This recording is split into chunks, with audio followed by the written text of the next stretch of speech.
Grabando. Está grabando.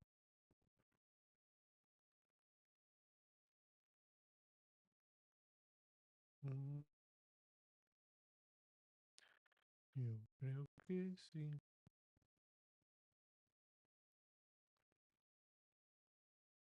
Ok, me quedé, creo que por acá. 17. Mm, vamos a ver. Mm, okay. As though this process was the principal and most effective means towards his friend's recovery. Raskolnikov said nothing and made no resistance, though he felt quite strong enough to sit up on the sofa without support, and could not merely have held a cup or a spoon, but even perhaps could have walked about. But from some queer, almost animal, cunning, he conceived the idea of hiding his strength and lying low for a time, pretending if necessary not to be yet in full possession of his faculties, and meanwhile listening to find out what he was going on, what was going on, sorry.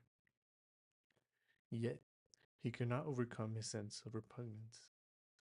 After sipping a dozen spoonfuls of tea, he suddenly released his head, pushed the spoon away capriciously, and sank back on the pillow.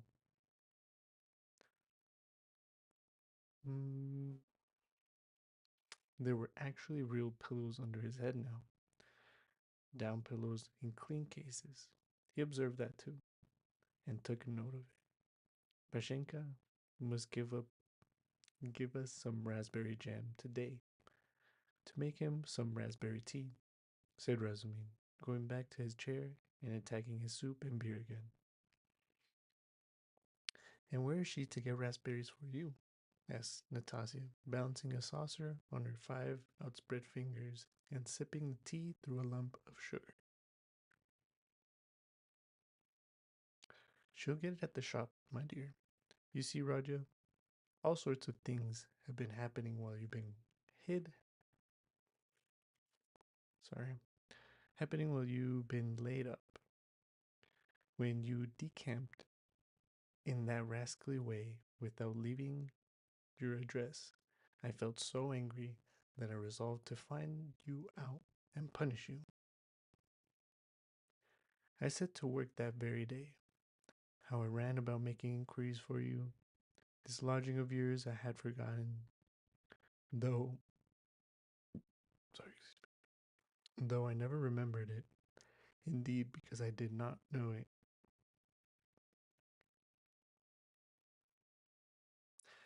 And as for your old lodging, I could only remember it was at the Five Corners, Harla Harlamov's house. I kept trying to find that Harlamov's house, and afterwards it turned out that it was not Harlamov's, but Butch. But I'm having such a hard time reading right now. Mm, how one muddles up sound sometimes. So I lost my temper, and I went on the chance to the address bureau next day. And only fancy in 2 minutes they look you up. Your name is down there. My name? I should think so. And yet, a General Kabelev they could not find while I was there. Well, it's a long story, but as soon as I did land on this place, I soon got to know all your affairs. All, brother. I know everything. Natasha here will tell you. I made the acquaintance of Nikodim Fomich and Ilya Petrovich and the house porter and Mr. Zamitov, Alexander Griogrievich, the head clerk in the police office, And last but not least, Pashenka. Natasha here knows. He's got around her, Natasha murmured, smiling slyly. Why don't you put the sugar in your tea, Natasha Nikiforovna? You are a wonder.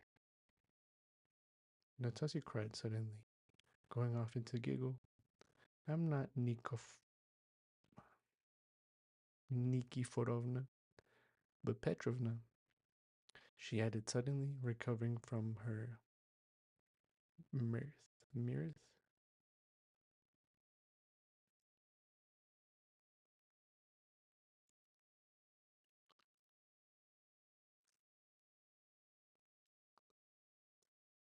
Mirth. Mirth. Amusement, especially in an expression.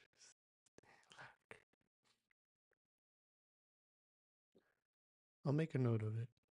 Well, brother, to make it a long story short, I was going in for a regular explosion, here to uproot all malignant influences in the locality, but Pashenka won the day.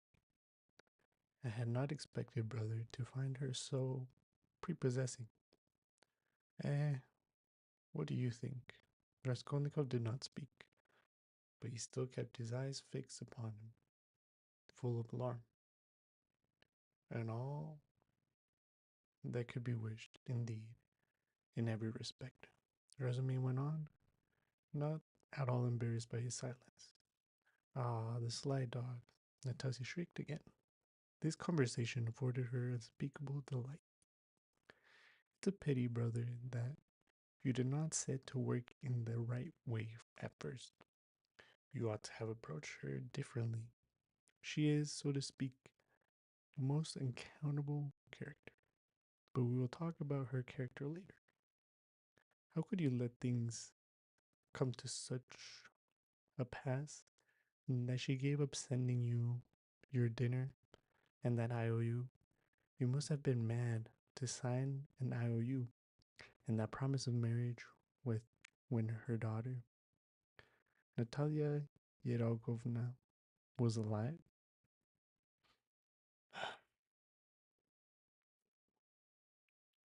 I know all about it, but I see that's a delicate matter, and I am an ass. Forgive me, but talking of foolishness, do you know Praskova Pavlovna is not nearly so foolish as you would think at first sight? No, mumbled Raskolnikov, looking away, but feeling that it was better to keep up the conversation. She isn't, is she? Cried Razumine, delighted to get an answer out of him. But she is not very clever either, eh? She is essentially an uncountable character. I am sometimes quite at loss. I assure you, she must be 40. She says she's 36, and of course she has every right to say so. But I swear, I judge her intellectually simply from her metaphysical point of view. There is a sort of symbolism sprung up between us, a sort of algebra or whatnot. I don't understand it. Well, that's all nonsense. Only seeing that you are not a student now and have lost your lessons and your clothes, and that through the young lady's death, she has no need to treat you as a relation. She suddenly took fright, and as you hid in your den and dropped all your old relations with her, she planned to get rid of you, and she's been cherishing that design a long time, but was sorry to lose the IOU, for you assured her yourself that your mother would pay. It was base of me to say that. My mother herself, almost a beggar, and I told a lie to keep my lodging. And be fed, Raskolnikov said loudly and distinctly. Yes, you did very sensibly. But the worst of it is that at point Mr. Chebarov turns up, a businessman. Pashenka would never have thought of doing anything on her own account. She's too retiring. But the businessman is by no means retiring. And that first thing he puts the question, is there any hope of realizing the IOU? Answer, there is, because he has a mother who would save her Raja with her 125 rubles pension. If she has to starve herself, and a sister too, who would go into bondage for a stake? For a sake? I think I'll just leave it there, bro. Yeah.